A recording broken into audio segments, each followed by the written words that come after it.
Hello guys, welcome back. This is the Chongqing Major.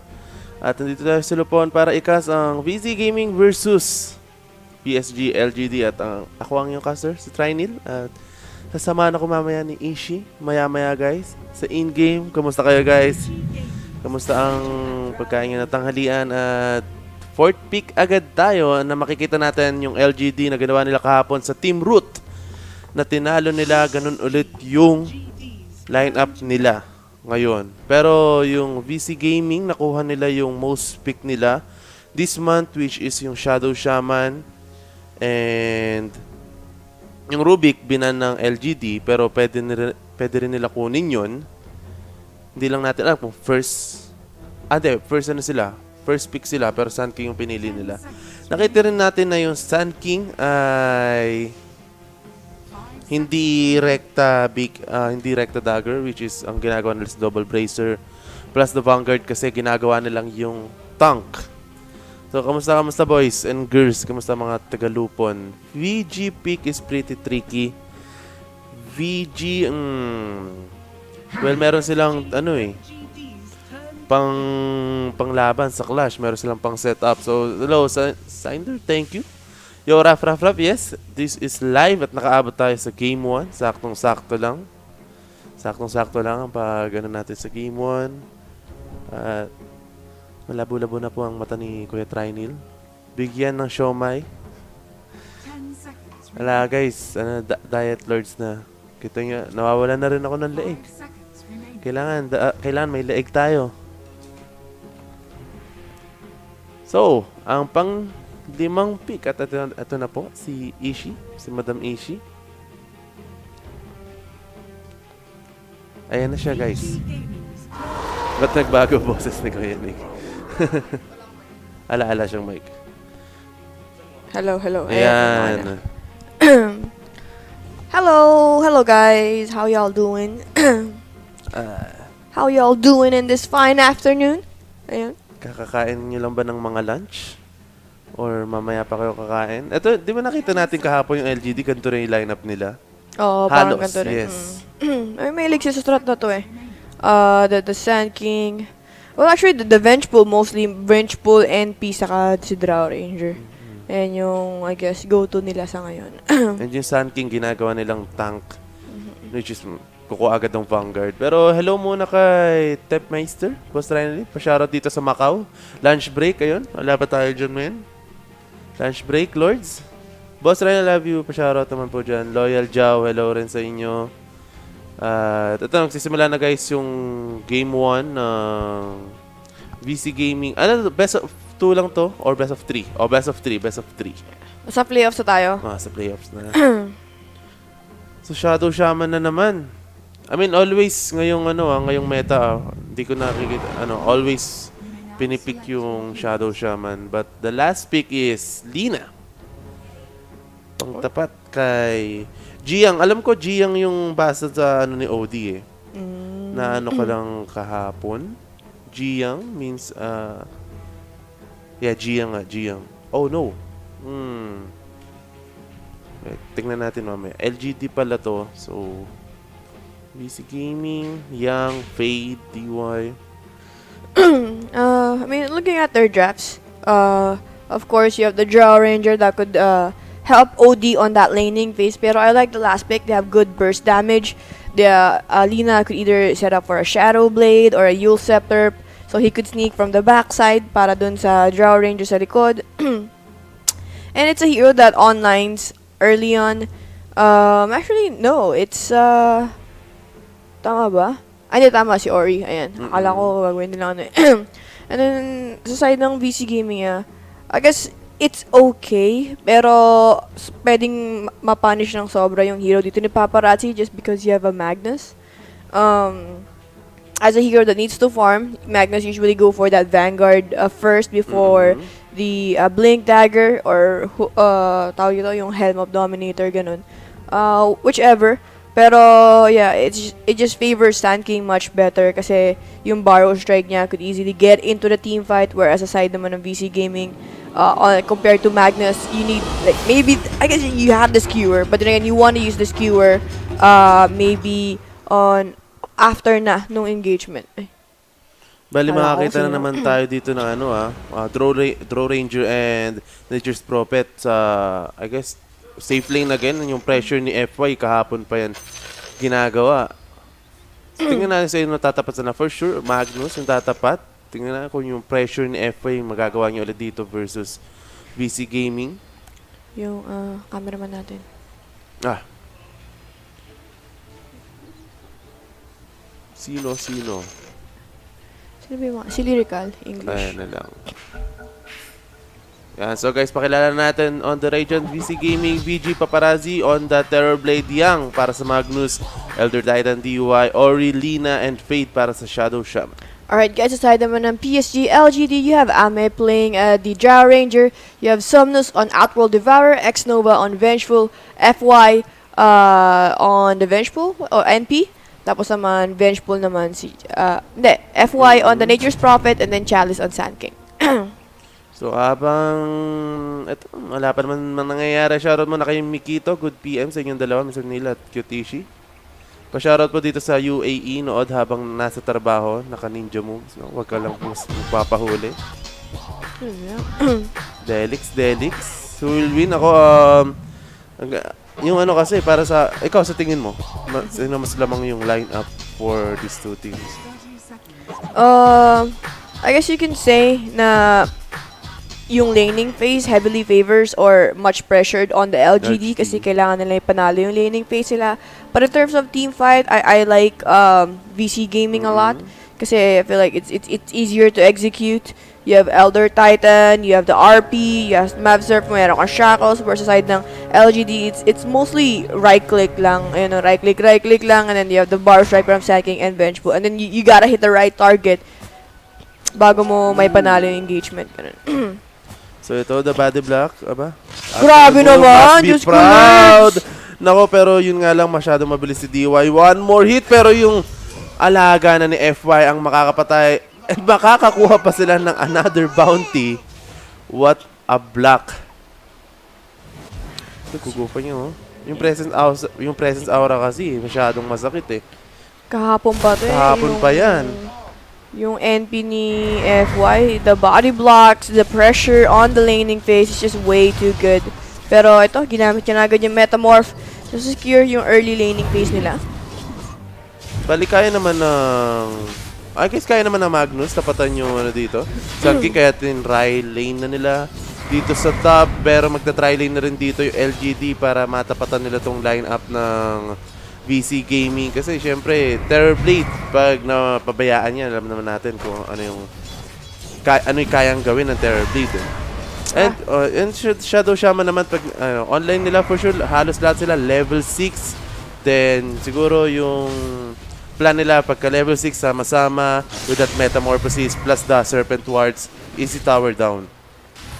And what I like about this side ng VC Gaming is the Elder Titan, placing him on this off lane. Kumbaga, kino-contest nila yung farm heavily ni Drow Ranger. And then, yung Astral Spirit niya is great against the Treants, against the tri-lane heroes dito ng LGD. Kumbaga, he doesn't have to go to the neutral creeps, hindi niya kailangan mag-stack ng mag-stack. Kasi, the fact na may tatlong extra hero, the fact na maraming Treants si NP, he's just getting a lot of damage just from that. Kita mo naman, sobrang sakit ng right click. Halos lahat, hindi, Sand King lang ulit yung ano sa kanila, no? So mamaya, makikita natin ulit yung Sand King ni Chalice. And yung kahapon, yung sniper lang nagpahirap sa kanila, right? Ng Team Root. Pero ito, iba na kasi yung ano ngayon eh. Iba na yung lineup eh. Kahapon nakikita talaga natin. Ito, hindi natin alam. Pero ito, sa mid, nagkakaharasan si...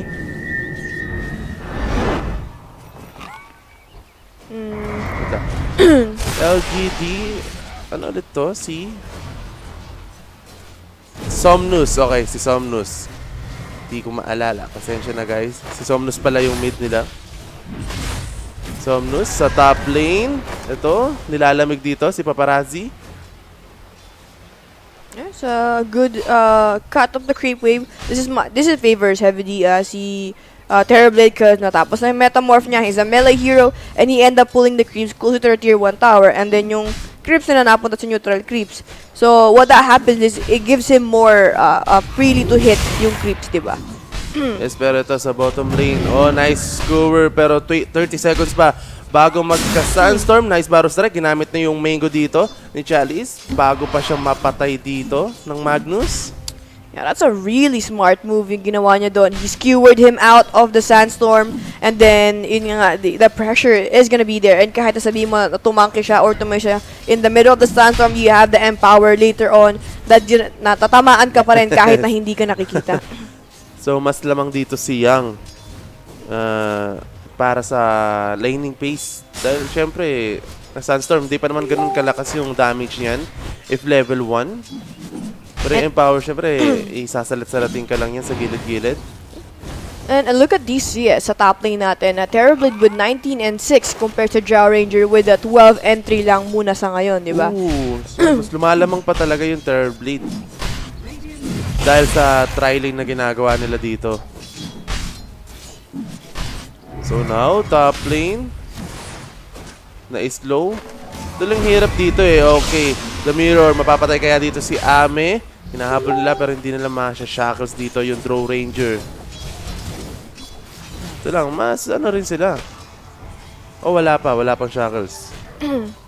So, Hex at Tether Shock lang muna ang kinuha.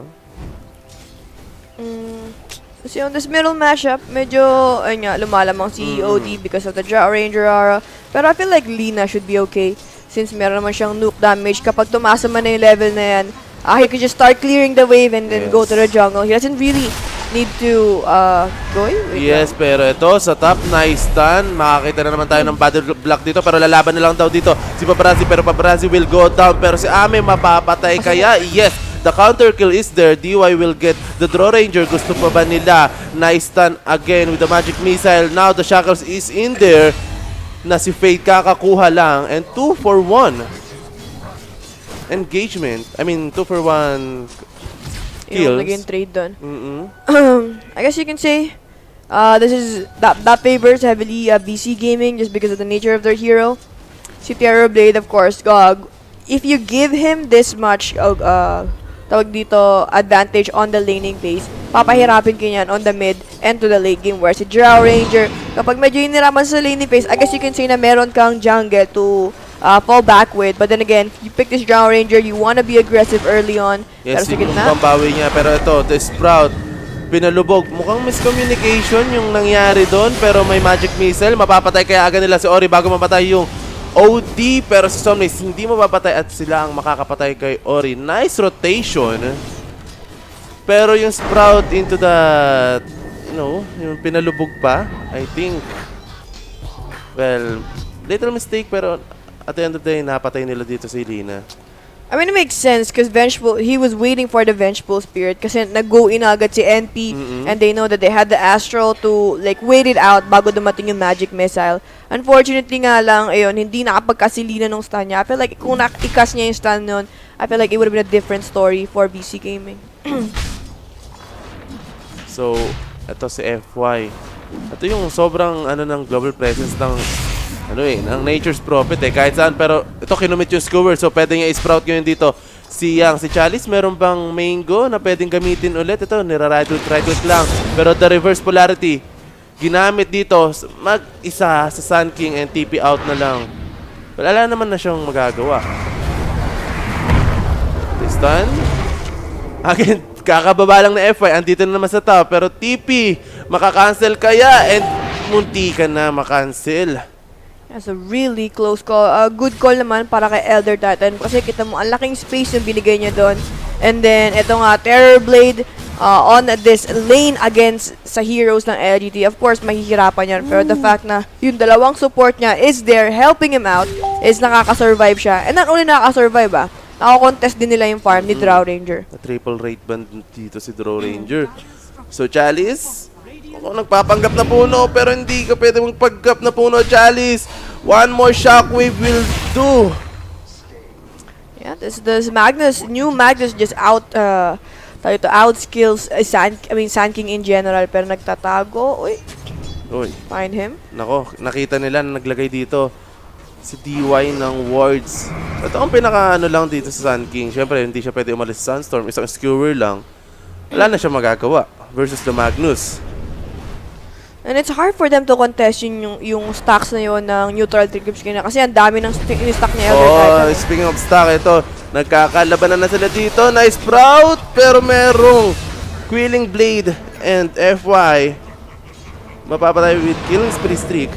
Ito si Ori. Ito'y kailangan nila yung burst ni Ori para makuha yung stock. Pero I think mas gusto nila yung Hero and Laguna Blade kay X Nova plus the stock.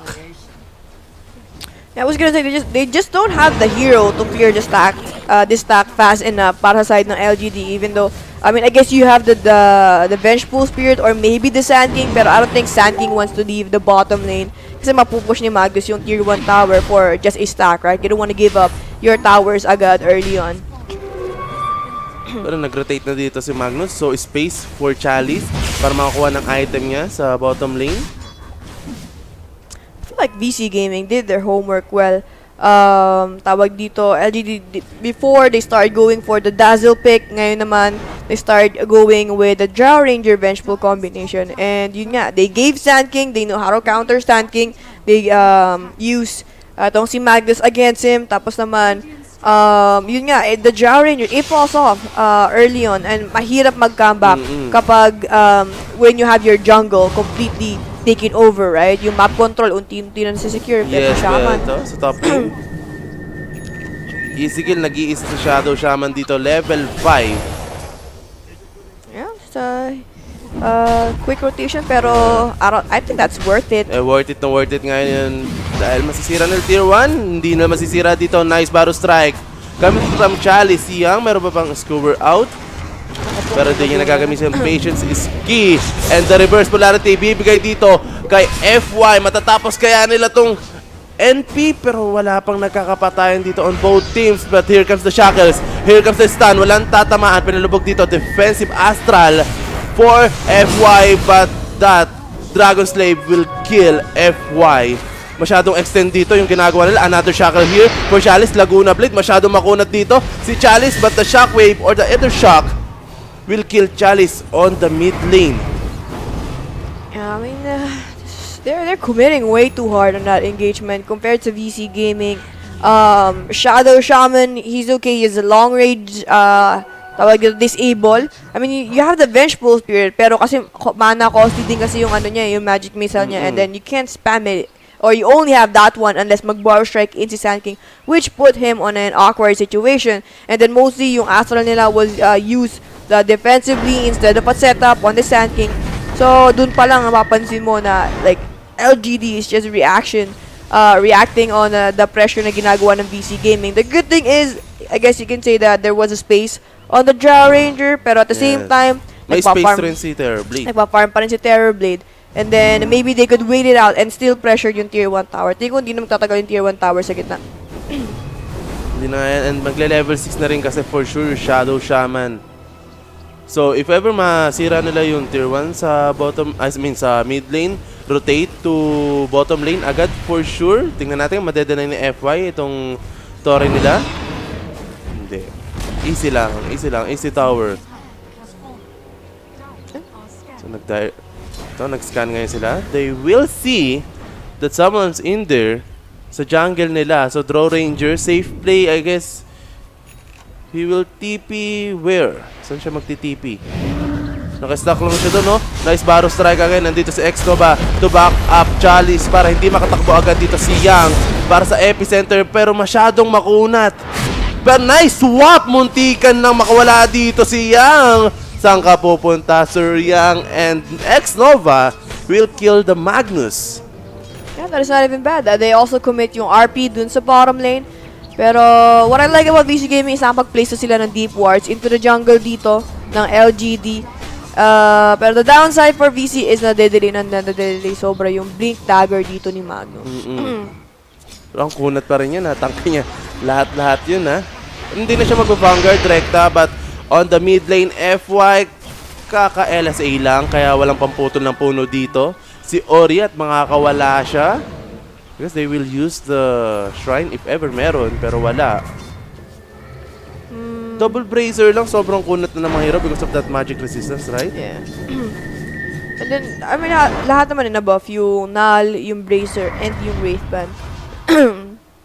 They add a little something-something compared sa strength lang before. I mean, dati kasi, di ba, rekta parang main item agad yung mga carry. Pero ngayon, makikita natin triple Wraithband, triple Null Talisman, then double Bracer sa mga hero ngayon. Kaya ang first build. What do you think about Kaya? Well, it amplifies the it amplifies ba yung yung first skill ni OD? Si OD? What do you think? Kasi naiba na yung parang na-rework na yung ni OD ngayon. Pero wait lang. Oh yeah. Tingnan natin. Nahuli dito si Somnus, so magbaback na lang sila. Man, this spirit nitong sa Elder Titan is just providing so much pressure or disengage for LGD. Di na sila makakapalag kasi pag may nahuli, either a Drow Ranger or even OD, I think mahihirapan na silang bumalik or pumalag ulit doon unless Sand King with a like 2-man, 3-man Barrow Strike, di ba? But 40 minutes pa lang naman. I guess mga mga mid-game. Pero pa mid-game na tayo. Astral dito. So wala siyang pang-alis. So BKB agad dito for Somnus. Yeah, kasi what happens to OD is, alam ko yung third skill niya, parang na-nerf. Tinan mo, hindi na siya minamax ngayon. Kaya, kung mag-as an OD, lagi kang walang mana. Kaya siguro nag-invest sila ng kaya dito para... So, you need to click your third skill in order to gain your mana back. Right? Parang ganun yata yun eh, pero hindi ako 100% sure. Pero, ang alam ko nga sa kanya, ayun nga, na-rework na siya. Na... hindi na siya ganun ka-efficient or yung OD lagi na siya nauubusan ng mana ngayon. Wala nga yun. Double check. Na-nerf talaga to. Spell mana steal. Causes another. So, easy Roshan dito para sa VG. Kailangan nung magawin dito yung LGD dahil palamang na VG dito. So, makikita natin sa Torre, ubos na yung Torre dito ng LGD but the reverse polarity into Somnus at hindi na siya makakagalaw. Plus the tier 2 for sure dahil meron pang edges dito si Paparazzi. Gandang vision din doon. Sobrang sulit. That's what happens when you establish your early map control, especially for VC gaming. Kasi, ala na eh. Maghahati-hati na sila sa kakapuranggot na jungle na tas 3 cores pa naman sila. And then an NP who also needs farm dito sa laban na to. Actually, 4 nga eh. 4 na kailangan nila magka-item. So ito na sinabi natin. Pagkasira na ng tier 1 dito sa mid, rekta bottom naman sila. Ano ang kailangan gawin ng LGD? Dahil nape-pressure na sila ngayon dito eh. May hex akong narinig. Off-cam. I guess si Chalice yung hinexton dito. Yeah, pero wala pa rin silang napupush dito. Besides the tier 1 tower doon sa bottom lane, the Drow Rangers split push, the NP effect, it's hindi natin nararamdaman. Kumbaga, yung plano nila with their draft is not working out dito sa early game natin. Pero meron yata tayong YouTube shoutouts dyan. YouTube shoutout. Kay Benedict Lora, ano po ibig sabihin ng number sa tabi ng Dota 2 Best YOLO pag nag-drop? Salamat po. Yun yung odds. Yun yung odds kapag napunta ka sa betting site. It tells you kung how much yung odds na pwede mo mapalanunan depending sa team. Minsan kasi mas malaki yung odds. Mas malaki makukuha mo kunyari kung nag-bet ka sa LGD or sa LGD. Tapos kapag nag-bet ka sa VC Gaming, mas maliit yung makukuha mo kasi sila yung mas favorable na manalo, parang ganun. So hindi ibig sabihin na parang pag mas maraming bet sa kabila, kunyari ito, example natin, LGD, VG, mas maraming bet sa LGD, hindi mas mataas yung ng VG. Or mas marami ka mapapalalunan pag sa VG ka nag-bet. Oo. Kasi sila yung mas favorable or ng tao na manalo. Okay, understand, pero meron tayong nakitang kill na naman dito sa mid lane. Plus the tier 2 tower. Kung wala silang hindi sila lalaban. So meron pa double damage dito. Meta plus the double damage, sabi ni Ami dito. Ala na ako pa kasi nararamdaman nyo. Gusto ko lang mag-push dito sa bottom lane. Pero kita mo naman yung tier 3. Kalahati agad yung HP. Meron pa Serpent Wars. But here comes the RP. Ang nahuli lang dito si Chalice. Nakatulog rin dito si FY. And si Somnus, wala silang magawa-gawa. And the barracks is exposed. Kita mo naman yung damage. Nice barrel strike into 2 na pabuyback dito. Bigla si Chalice and nice Eclipse, Sanity Eclipse. Pero may BKB dito si Paparazzi. Kita mo naman yung control na ginagawa dito ng VG. Walang magawa yung LGD. Patay yung tatlo. Pero may counter kill naman sila. FY will kill Young.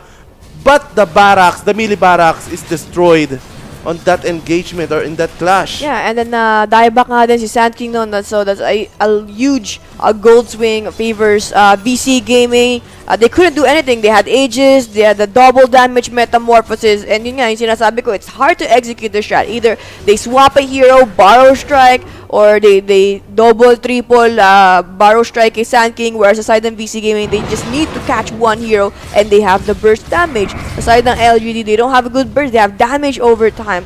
While their draft or lineup strength is early game, split push, and then the aura, and then as much as possible, you want to start with VC Gaming with farm. Pero yun nga, hindi siya nangyari kasi the pressure, yung tri-lane pressure na ginawa doon ni Drow Ranger. And I don't know how else LGD can bounce back into this game. Unless siguro, yun nga, Sand King making some huge play. Pero kita mo naman dun, he didn't have a chance to make a huge play. Sa kanya na binigay, inala yung RP agad ni Magnus. Because they know, without the Sand King, no one else could initiate the side ng LGD. Dahil siya lang yung may pinaka-disable dito, which is yung barrow strike niya. Na-barrow strike niya yung dalawa, pero kita mo yung control na ginagawa dun ng VG. And 19 minutes pa lang. Speaking of minutes, alam natin pag Draw Ranger strat, di ba nakakabasag agad sila on early to mid game. Pero ito, baliktad yung nangyari dito eh. Yung VG, yung Terrorblade Magnus combo or Terrorblade Shadow Shaman combo, yung nakabasag agad. Under 20 minutes. Kala mo talaga yun. Forma mo.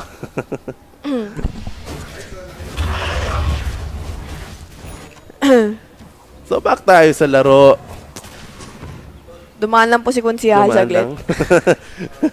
Nag-high lang po si Konsyal. Boto nyo daw sa election? So let's see, if maybe they could prevent yung next Roshan for the VC Gaming, feel like they have a GG better na. chance, or kung yung LGD yung makakuha ng Aegis. Pero yung high ground defense nila hindi rin ganun kalakas eh. They're mostly single target hero. Yes. Wala silang wave clear. I don't know how, kita mo kaya nung pinapatay nung nagra-right click si Terrorblade, wala silang magawa. They're just basically watching him.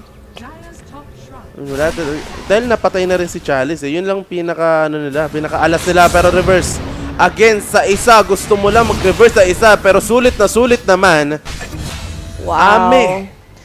Did you see that calculation niya dun sa skewer niya? It was right on top, pushing a Drow Ranger on that cliff. Sa pinakadulo nung edge nung high ground na yon. Mapunta siya sa taas. Pero nakahuli na naman sila ng isa.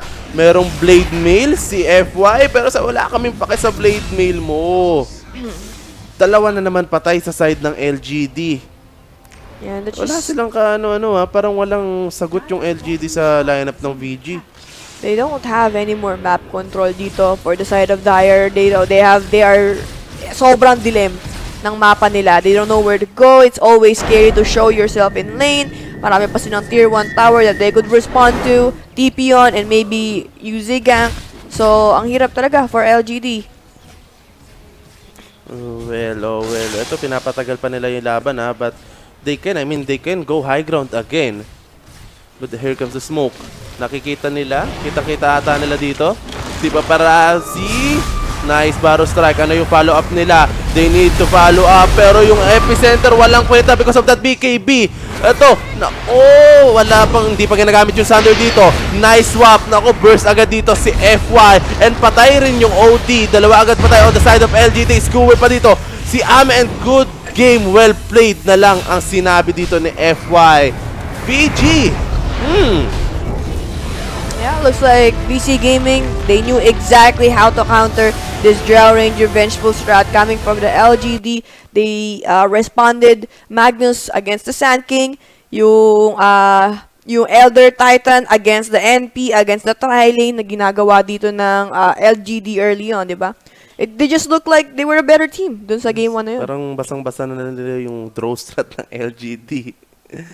Pero yun nga guys, well, meron pang second game if ever makakambak yung LGD, meron pa third game. Pero bago tayo mag-break, syempre, be sure na check out our YouTube channel, Lupan WXC and Team Sure Win para sa mga VODs and mga Sir Mike Plays. Yes, and also, if you know that you're gonna win, you can always bet sa ating loot bet. Ayan, loot that bet. Just type your code in, Lupon, and when you cash or put in 50 euros matic, may plus 50 euros kayo. So, times 2 yan. Yeah, times 2. Matic na matic. So, yun lang guys. We will be right back. And Yeah. peace.